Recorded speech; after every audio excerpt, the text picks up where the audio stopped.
నమస్కారం, welcome to I dream. నేను మీ విజిత. ప్రస్తుతం మనతో పాటు ఉన్నారు ప్రముఖ ఆధ్యాత్మిక జ్యోతిష్య పండితులు డాక్టర్ గుండెపూడి శివసుధీర్ శర్మ గురువుగారు. ఇప్పుడు గురుగారితో మాట్లాడి మన సందేహాలన్నింటినీ నివృత్తి చేసుకుందాం.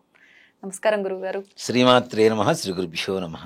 గురుగారు, చాలాసార్లు వింటూ ఉంటాం పితృదోషం అని చెప్పి, స్త్రీ శాపం అని చెప్పి. అసలు ఇవనేది నిజంగా ఉన్నాయా, లేదంటే మనం ఏదో నోటుకొచ్చింది మాట్లాడేస్తున్నాం అన్నట్టుగానా? ఒకవేళ ఉంటే గనక దానివల్ల చాలా అనర్థాలు జరుగుతుంటాయి అని చెప్పి పెద్దవాళ్ళు చెప్తూ ఉంటారు. నిజంగా ఎటువంటి అనర్థాలు జరుగుతుంటాయి, జీవితం పైన ఎటువంటి ఎఫెక్ట్ అవుతుంది వీటి వల్ల? ముందు జ్యోతిష్ శాస్త్రం పితృదోషం, స్త్రీ శాపం అనేది నిర్ధారించేటువంటి జ్యోతిష్ శాస్త్రం ద్వారా మనకి తెలుస్తూ ఉంటుంది. ఇప్పుడు ఒక జాతకం చూస్తూ ఉంటాం, వీటిల్లో కొన్ని నక్షత్రాలు, కొన్ని లగ్నాలు, అలానే గ్రహస్థితి ఏదైతే ఉంటుందో ఆ గ్రహస్థితి వీళ్ళకు ఉండేటువంటి దోషాన్ని సూచిస్తూ ఉంటుంది మనకి. వీళ్ళు ముఖ్యంగా పితృదోషం అనేటువంటి ఒక సబ్జెక్ట్కి వస్తే రాహువు, కేతువు, గురువు, ఈ మూడు గ్రహాల వల్ల పితృదోషం అనేది వర్తిస్తూ ఉంటుంది తప్పనిసరిగా. అంటే అవి ఉండవలసినటువంటి స్థానాల్లో కాకుండా ఏ స్థానాలు అయితే ఉంటాయో అవి సూచించేటువంటి స్థానాలు కొన్ని ఉన్నాయి. ఏమిటి అంటే ముఖ్యంగా మేషరాశి, వృశ్చిక రాశి, కుజిక గ్రహానికి సంబంధించినటువంటి రాశులు. ఆ రాశుల్లో రాహు గాని కేతు గాని ఎవరైనా ఉంటే పితృదోషం తప్పనిసరిగా. అలాగే గురుడికి 3వ స్థానంలో రాహు కానీ, రాహుకి 3వ స్థానంలో గురువు కానీ, 5వ స్థానంలో గురువు కానీ, 7వ స్థానంలో గురువు కానీ ఉంటే పితృదోషం. అలాగే రాహువు గురువు కలిసి ఉన్నా, లేదా రాహువు కేతువు కలిసి ఉన్నా పితృదోషం ఉంటుంది. అలాగే గురుగ్రహానికి 12th ప్లేస్ అంటే ద్వాదశ స్థానంలో 12వ స్థానంలో రాహు ఉన్నా, కేతు ఉన్నా, లేదా రాహు కేతువులకి 12th ప్లేస్లో గురుగ్రహం ఉన్నా తప్పనిసరిగా పితృదోషం వస్తుంది. అంటే గ్రహ స్థానాలను బట్టే పితృదోషం అంటే మనం చేసుకునే పనులను బట్టి అది చెప్తా. అది కూడా అసలు మీకు ఎంత వివరంగా ఉంటుందనే చెప్తా మీకు.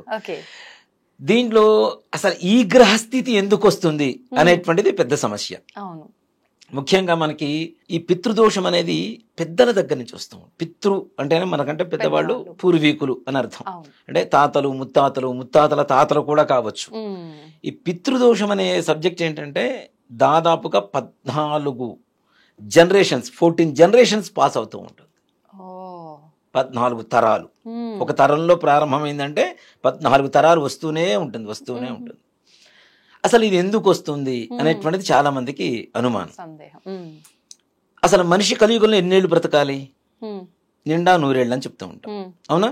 అందుకనే మంత్రం కూడా శతమానం భవతి శతాయుః పురుషः శతేంద్రియ ఆయుష్యేవేంద్రియే ప్రతిష్ఠతి అనే మంత్రం కూడా ఉంటుంది. కానీ జ్యోతిష్ శాస్త్ర ప్రకారం మనిషి 120 సంవత్సరాలు బ్రతకాలి అని చెప్పి సంఖ్య. మరి అయితే ఎందుకని 100 సంవత్సరాలు అని చెప్పి మంత్రం కూడా చదువుతున్నారు? కనీసం 100 సంవత్సరాలైన ఆయురారోగ్యైశ్వర్యాలతో ఉండాలి కదా. 120 సంవత్సరాలు ఎలా వస్తుంది అనేటువంటిది ప్రతి ఒక్కరికి ఉండేటువంటి సమస్య. అసలు 100 ఏళ్లే కదా కలియుగంలో, నిండా 100 ఏళ్ళు అంటుంటారు. 120 సంవత్సరాలు ఎలా వస్తుంది అంటే రవి మహర్దశ 6 సంవత్సరాలు, చంద్ర మహర్దశ 10 సంవత్సరాలు, కుజ మహర్దశ 7 సంవత్సరాలు, బుధ మహర్దశ 17 సంవత్సరాలు, శుక్ర మహర్దశ 20 సంవత్సరాలు, గురు మహర్దశ 16 సంవత్సరాలు, శని మహర్దశ 19 సంవత్సరాలు, రాహు మహర్దశ 18 సంవత్సరాలు, కేతు మహర్దశ 7 సంవత్సరాలు, మొత్తం కలుపుకుంటే 120 సంవత్సరాలు ఉంటాయి. మొత్తం ఈ మహర్దశలు మొత్తం ఒక మనిషి జీవితంలో మొత్తం గడిచిపోవాలనే కదా జ్యోతిష్ శాస్త్రం ప్రకారం. కలుపుకుంటే మొత్తం 120 సంవత్సరాలు ఉంటాయి. దీంట్లో మనకి ముఖ్యంగా షష్ఠి పూర్తి ఎన్ని ఏళ్ళకి చేస్తాం మనం? 60 ఏళ్ళకి చేస్తాం కదా. షష్ఠి పూర్తి అంటే ఎలా? ఇప్పుడు సినిమాల్లో చూపించేటువంటి విధంగా దండలు మార్చుకోవడం, మంగళసూత్రాలు కట్టుకోవడం, కేకులు కట్ చేసుకోవడం, ఒకే కూల్ డ్రింక్ లో 2 స్ట్రాలు వేసుకొని తాగడం, అదేదో సరదా కోసం చేసుకునేటువంటి పండుగ కాదు. ఓ మాట చెప్పాలంటే షష్ఠి పూర్తిని సంస్కృతంలో ఉగ్రరథ శాంతి అని చెప్పి పిలుస్తారు. ఉగ్రరథ శాంతి ఎందుకు?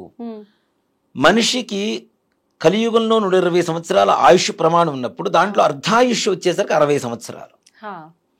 60 సంవత్సరాలకి మృత్యువు వీళ్ళని కబళించడానికి ఉగ్రరథం అనేటువంటి ఒక రథానికి వస్తాడు. అందుకనే ఉగ్రరథ శాంతి. దీంట్లో మంగళా స్నానం, మృత్తికా స్నానం, అలాగే సముద్ర స్నానం కానీ, నదీ స్నానం కానీ, తటాకం అంటే చెరువు స్నానం కానీ కనీసం చేసిన తర్వాత విఘ్నేశ్వర పూజ, పుణ్యాహవాచన, మండపారాధనలో కూడా 365 కలశాలు ఉంటాయి. సంవత్సరంలో ఎన్ని రోజులు ఉన్నాయో అన్ని రోజులకి ఒక్కొక్క రోజు ఒక్కొక్క దేవత అధిపతిగా ఉన్నాయి మనకి. దీంట్లో 12 మాసాలు వస్తాయి, 60 సంవత్సరాలు వస్తాయి, 27 నక్షత్రాలు వస్తాయి, 7 వారాలు వస్తాయి, 2 పక్షాలు వస్తాయి, 2 ఆయనాలు వస్తాయి, 6 ఋతువులు వస్తాయి, నవగ్రహాలు వస్తారు, అధిదేవత ప్రత్యధి దేవతలు వస్తారు, మృత్యుంజయుడు వస్తాడు, బ్రహ్మాది దేవతలు వస్తారు. ఇవన్నీ కలుపుకుంటే 365 కలశాలు ఆవాహన చేయాలి. దాంట్లో ప్రధానంగా మృత్యుంజయ ఆవాహనం చేసి దాంట్లో ఒక జల్లెడలాగా ఇత్తడిది పళ్ళెం ఉంటుంది, దానికి చిల్లులు ఉంటాయి, దాన్ని శతశ్చిద్రఘటం అంటారు, అంటే 100 చిల్లులు ఉంటాయి. ఈ మృత్యుంజయుణ్ణి ఆవాహనం చేసి ఆ నీళ్లు ఏవైతే ఉన్నాయో కలశంలో 3 రోజులు అందరితో అవబృత స్నానం చెప్పి నీళ్లు పోయిస్తారు. అవునా? మంత్రాలతో, శాంతి మంత్రాలతో అవబృత స్నానం చేయిస్తారు. అంటే మృత్యువుని ఆవాహనం చేసి, మృత్యుంజయుణ్ణి ఆవాహనం చేసి వీళ్ళకి ఆ నీళ్లతో స్నానం చేస్తూ ఉంటే మృత్యు దోషాలు పోతాయి. ఉగ్రరథ శాంతి, ఉగ్రరథం ఎక్కువచ్చినటువంటి మృత్యువుని శాంతింపజేయటం కదా. అది చేస్తే హిందూ ధర్మం ప్రకారం 10 ఏళ్ల ఆయుష్ పెరుగుతుంది అంటాడు. అప్పటికి ఎన్నేళ్ళు వస్తాయి? 60 ప్లస్ 70 ఏళ్ళకి మరలా భీమరథ శాంతి అని ఒకటి ఉంటుంది. మరలా ఇదే ప్రాసెస్ లో భీమరథ శాంతి అది చేస్తే మరలా 14 ఏళ్ళ ఆయుష్ పెరుగుతుంది అంటాడు. అప్పటికి 84 సంవత్సరాలు వస్తాయి. 84 సంవత్సరాలకి లెక్క పెట్టుకోండి. ఎవరికైనా పుట్టినప్పటి నుంచి 1000 పౌర్ణాలు 1000 అమావాస్యలు వెళ్ళిపోతాయి. 84 సంవత్సరాలు కరెక్ట్ గా. దాన్ని 84వ సంవత్సరంలో చేసేటువంటి ఉత్సవాన్ని సహస్ర చంద్ర దర్శనం అంటారు. అంటే 1000 సార్లు పౌర్ణమి మనం చూస్తున్నాం కదా, సహస్ర చంద్ర దర్శనం అని చెప్పి ఇదే ప్రాసెస్ లో మరలా ఉత్సవం ఉంటుంది. అది చేస్తే 36 ఏళ్ళ ఆయుష్ పెరుగుతుంది అంటాడు. మొత్తం వెరసి 120 సంవత్సరాలు మొత్తం బ్రతకాల్సింది. దీన్ని ఒక సైంటిఫిక్ రీజన్ గా తీసుకుంటే 60 సంవత్సరాలకు అన్ని బాధ్యతలు అయిపోతాయి, పిల్లలు పెళ్ళిళ్ళు అయిపోతాయి, అందరూ అల్లుళ్ళు కోడళ్ళు ఇటు వాళ్ళు అటు వెళ్ళిపోతారు, ఉద్యోగాలు చేసుకుంటూ ఉంటారు. భార్యాభర్తలు మాత్రమే, 2 మాత్రమే ఆ వయసులో ఒంటరిగా ఉంటూ ఉంటారు.